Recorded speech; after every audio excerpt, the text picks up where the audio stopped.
Hello! So, along with the update to Microsoft Flight Simulator that came out a couple of days ago, the Cirrus SR22 was also updated. It's basically a major avionics update, but I thought we'd take it for a fly anyway and try and remind ourselves how well the Cirrus SR22 flies, because I haven't been in it for a very long time. Something I've noticed straight away is the tyres sink into the ground, which is a bit disconcerting, but we'll ignore that and we'll go and jump inside and see if we can remember how to get the aeroplane up and running. So I'm just going to turn head tracking off because I'm going to be referring to notes and I don't want my head corkscrewing off all over the place to look at the notes alongside the screen while you're trying to watch.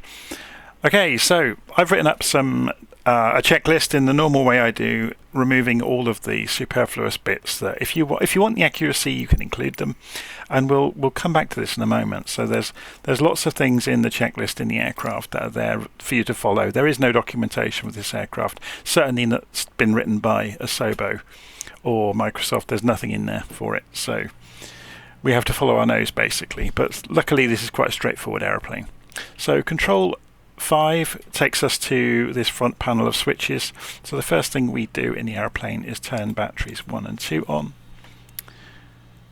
And then we could turn on the nav and the strobe lights if we're about to start the engines. And then we can go to Control 4 to have a look at the mixtures. It's actually, I always think it's actually might be better to look by just turning the view with the right mouse button. But anyway, we can advance the mixture to rich. You can see it was on fully rich anyway, and then we put the power lever all the way forwards, don't ask me why, and then we turn the fuel boost on, and then we pull the power back and then open it 1/4 of an inch. Okay, so again, don't ask me why. Then we can go back to the cockpit and we're going to go and turn the ignition switch over.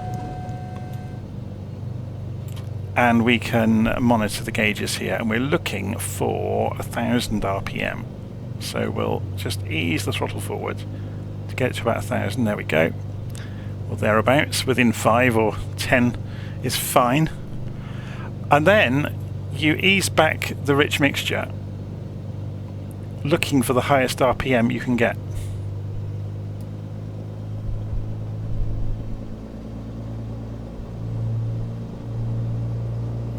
So I'm just easing it back further and further, and we're actually losing RPM now. There we go. So that's the optimum mixture. Okay, so we leave it at that. So then once you've got the engine up and running smoothly, we can turn the alternators on and turn the avionics switch on. And now this is my bugbear with I've followed the instructions as stated up here, but it would be a huge benefit to us once we've got the avionics switched on to look at the engine gauges while we're starting the engine up, rather than just having the side panel on the primary flight display. So this is brand new in this update of the aeroplane, so I think this is really lovely, by the way, and it gives you lots and lots of information about the state of the engine. So we'll come back out of there for a moment. So you've got the navigation display. And again, I don't think much of this has changed much, but you've got charts in here now,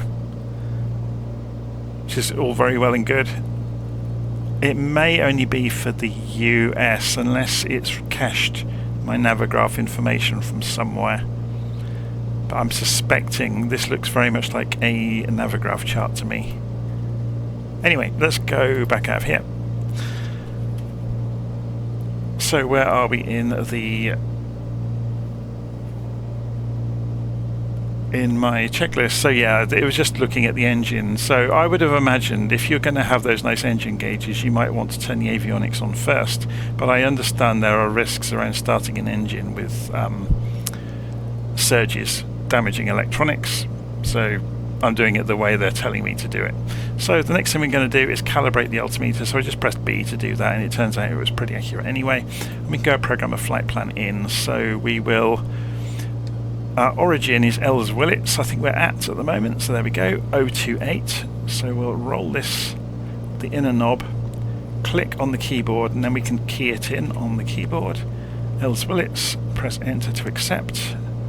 runway at Ells Willits, we're going to be taking off probably the north runway, so 3-4.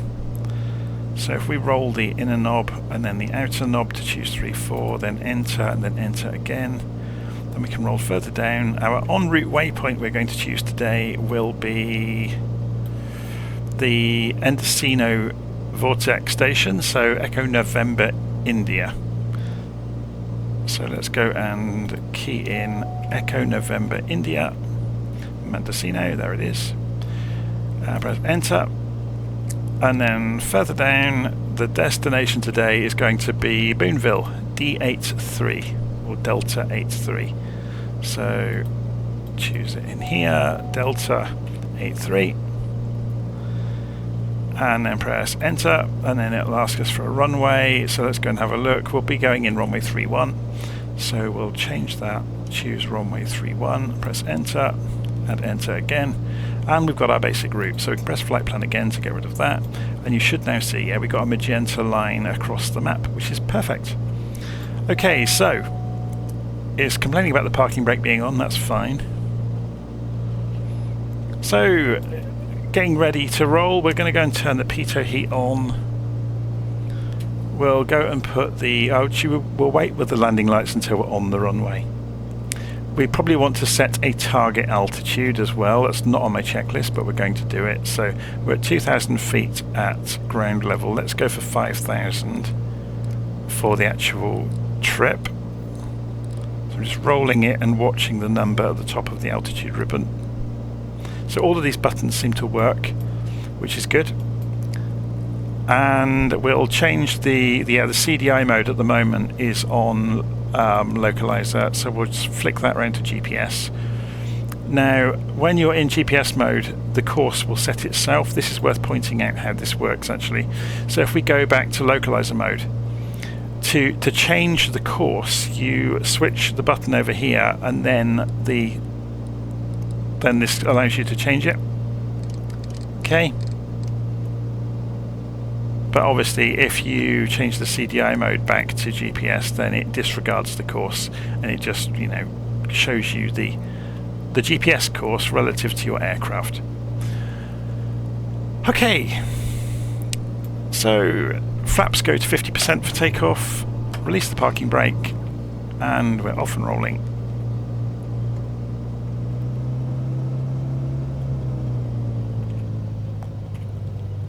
Let's put the head tracking on so we can actually look around while we're taxiing. It's always quite handy.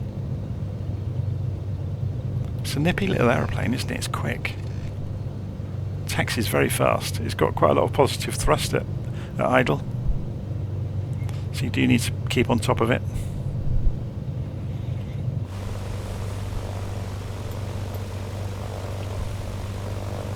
So now we're out on the runway, we can go and put the landing light on.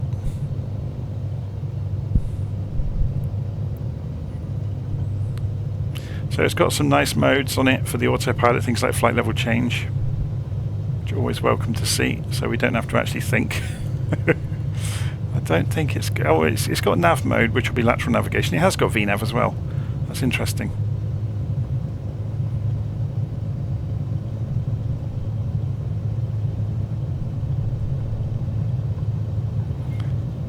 Okay, so reading the instructions I've found online about the aircraft, you rotate at 70 knots, flaps up at 80 knots. That's from the real pilot operating handbook, which I managed to find online. It'd be really great if Asobo would provide that sort of thing. But anyway. So we go full throttle. You can see it maxes out at 96% on the power. So it's a fully electronic engine control system really. You can't really do much damage. Okay, so we're rotating. And we can take the flaps up pretty much immediately, which I'm doing. It's very fast. Okay, you can see we're going the opposite direction than we want to be going. So we're going to do a right turn. We'll pull the throttle back to 90% on the power.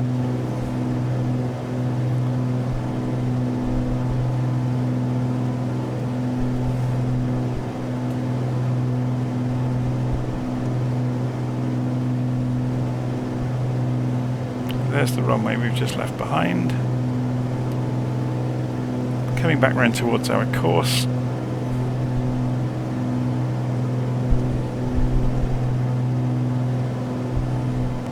We'll get it on the course and then we'll start having a play with the aeroplane, see what we can do with it. I'm just trimming out the elevators a little bit. We want to get it onto an intercept course, ideally, towards the direction we want to be going. Just go a bit more. If we head south, that would be ideal, actually.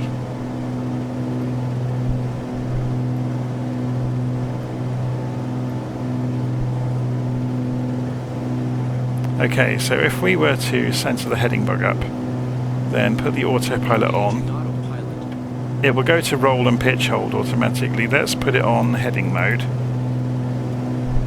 Must have missed the button there. There we go, so heading mode is engaged. So it's just turning right to correct that. We'll say flight level change as well. So it's now doing flight level change to 5,000 feet, so it's doing the optimum climb rate to get there based on the speed bug is taken, I think, at the point you engage flight level change.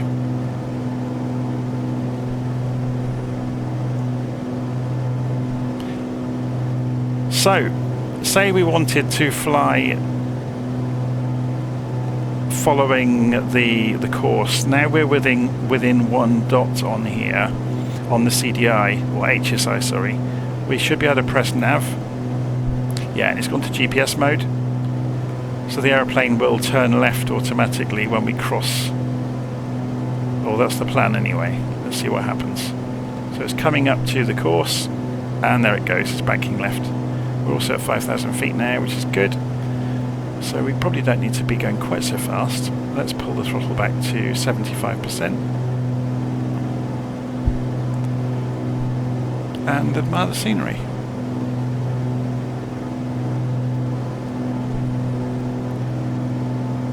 We don't need the landing lights on at the moment. We're just chugging along. So we're heading towards this Endocino vortex station. So should we have a play with that, see how that works? So we'll put ourselves back on heading mode for the moment. So we'll center up the heading bug on the direction we're going. Go to heading mode, so that's reflected here. And then we want to tune in then, what's the frequency for it? 112.30. So we're chugging along down here towards it. So we can change the CDI mode now because we're on heading, so it doesn't matter. And we want 11230, so the nav radio's over here. So to change the frequency on it, it's a bit fiddly, isn't it? Let's do this without the head tracking on. So 112.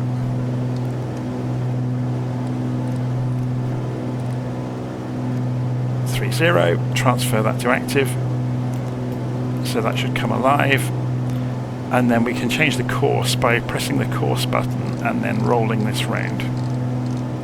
So it should be pretty much the direction we're going, which, yeah, you saw the 2 marker flipped over there at the 90 degree. Oh, we're slightly off.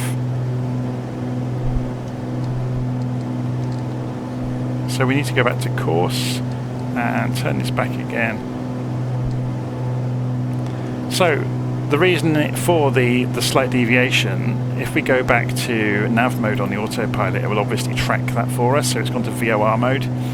But the reason for that is probably the wind, and we can get sight of that inside the cockpit quite easily. In the PFD options, you can go to wind. If you pull up option 3, it shows you the wind speed and direction, which is really useful.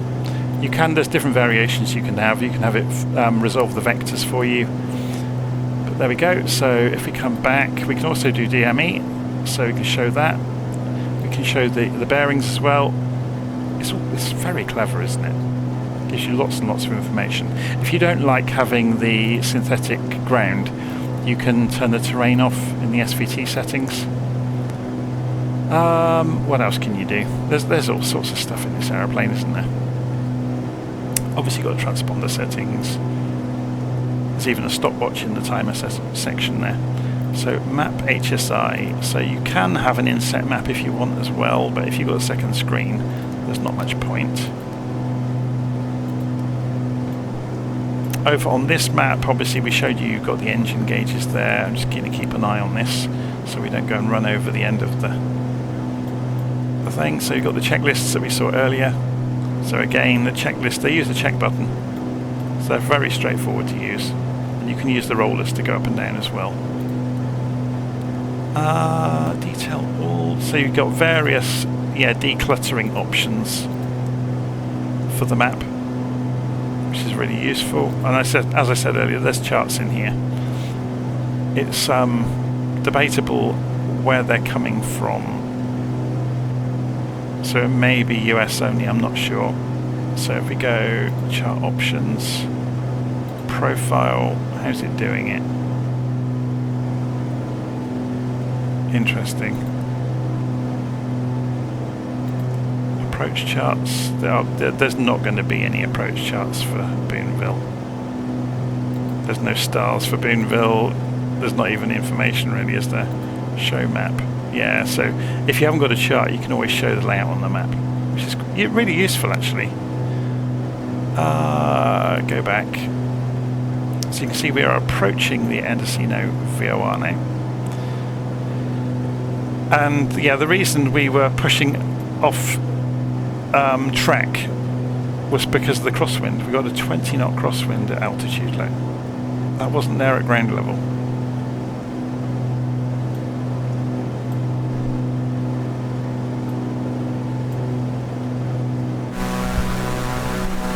It's a pretty little aeroplane, isn't it?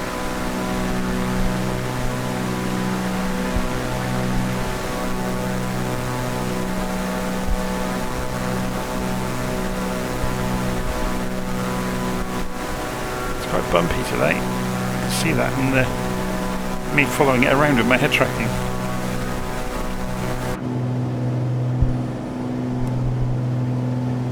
Okay, so we should be able to see Boonville very soon. It's out over there, I think, isn't it? Because at the beacon we can see flashing in the distance.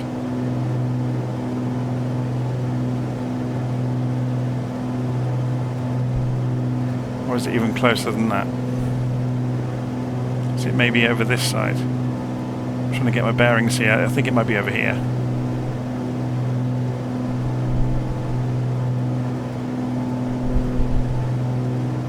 We'll wait until we get to the VOR. Obviously, if we switch back to GPS mode, it will make the turn on its own. That might be quite useful to try, actually. So let's go and just change it. It'll be interesting to see if we switch CDI modes to see what this does to the autopilot. Yeah, it's just gone to roll hold mode, which is what you'd expect. So we need to go and re-engage nav mode, and it goes back to GPS. So as soon as you leave, the mode it's tracking, it doesn't try to make it up. So let's go and reduce the range on this.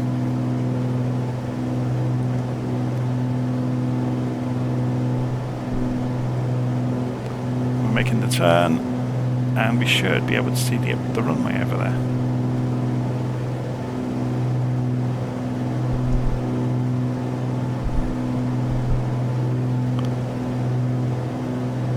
It's a fairly clear day, isn't it?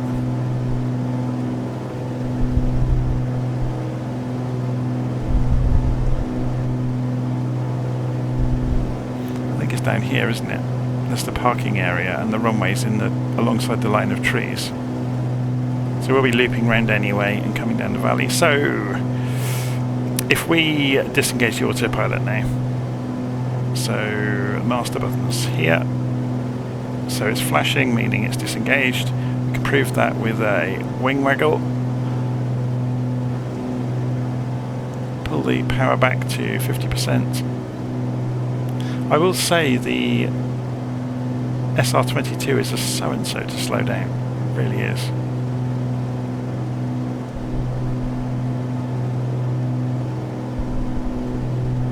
So even if we pull the throttles back to, or throttle back to idle, It really doesn't want to slow down, look. It's doing 160 knots come what may. And you can see the percentage power over here is almost nothing.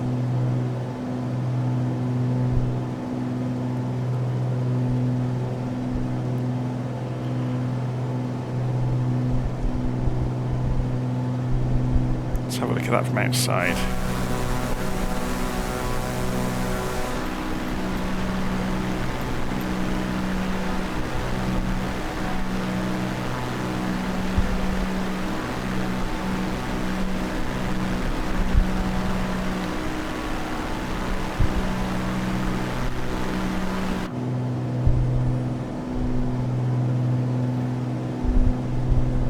There's the wrong way. So we're going to turn out along this right hand edge of the valley until we get to the hill over there, and then we'll double back and come in for an approach.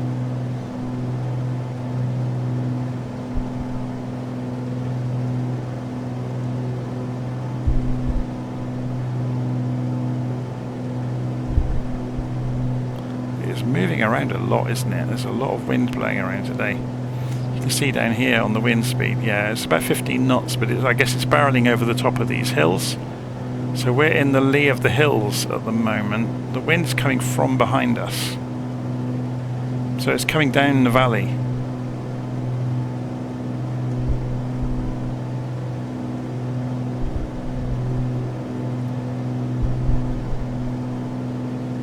So just flying along this side of the valley for a moment, then let's loop back in.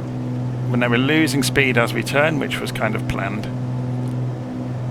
We are gaining altitude as well though, but now we are within range of the flaps, which was half the game we're playing.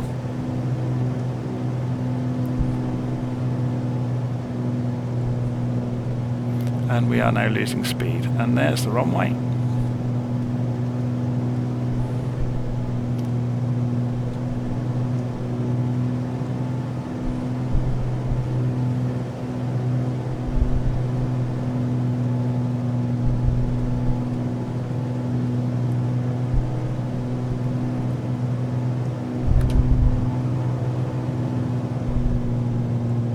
That's full flaps now.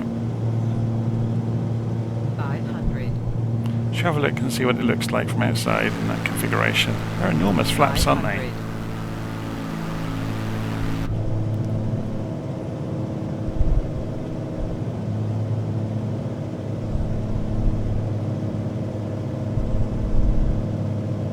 So we've got about a 12 knot headwind, but it's slowly getting less as we get lower.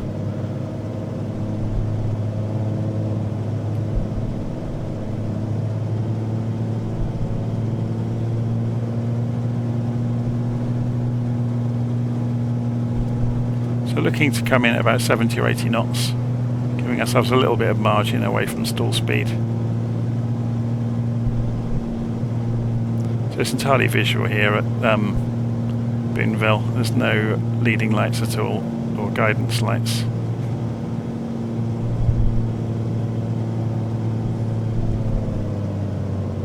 So back to idle. Let's see how well it holds off the runway. Oh, it sinks quite fast when you get down to... Oh, they've changed the they really have changed the physics, haven't they, with the sim update? Look at that. That's snap steering there on approach. So let's go round again. That's interesting. So we didn't have that happen originally. So we're coming up through 70 knots and rotate.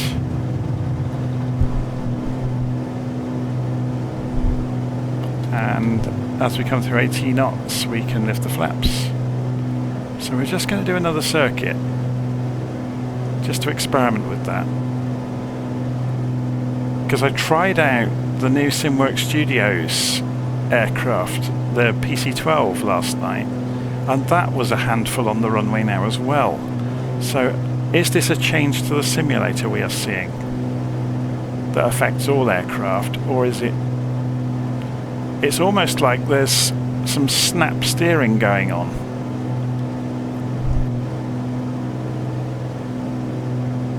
So maybe it's time to buy rudder pedals, because having a twist stick is not going to cut it anymore for that very reason.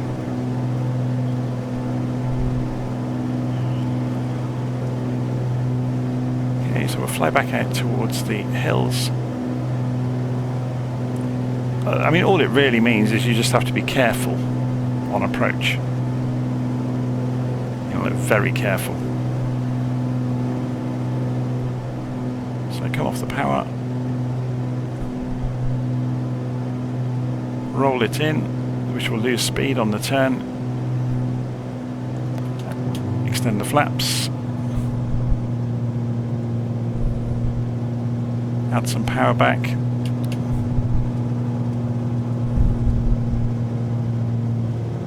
There's the runway.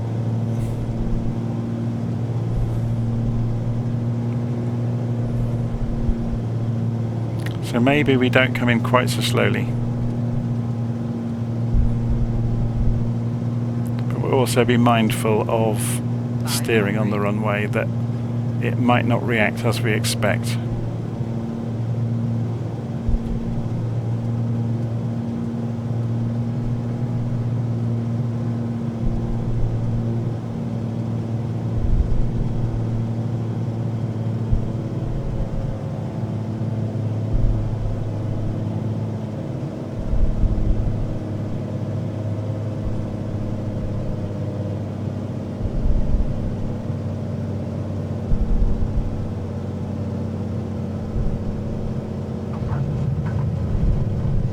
That was better.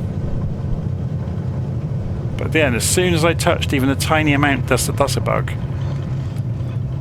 That's a bug in the simulator, maybe. As soon as I touched even the smallest amount of nose wheel, it was like I had full throw happening. That's interesting. That's a shame. I'm not sure at this point if it's all aircraft or just these few. But something has changed in the physics of the simulator. The tiniest amount of rudder input through the aircraft off the runway. You know, like it was a boot full of nose wheel and rudder. Okay. So to cut the engine, all we have to do is pull the mixture back to cutoff. And it happens quite quickly. We were flying around now with the fuel boost on. We should have turned that off at top of climb, but it's not going to have done any harm really. We can go and turn everything back off now.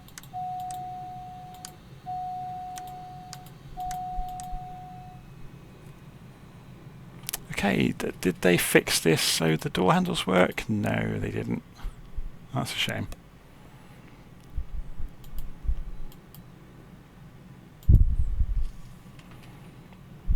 Anyway, so that's the updated SR22. The ground handling is odd.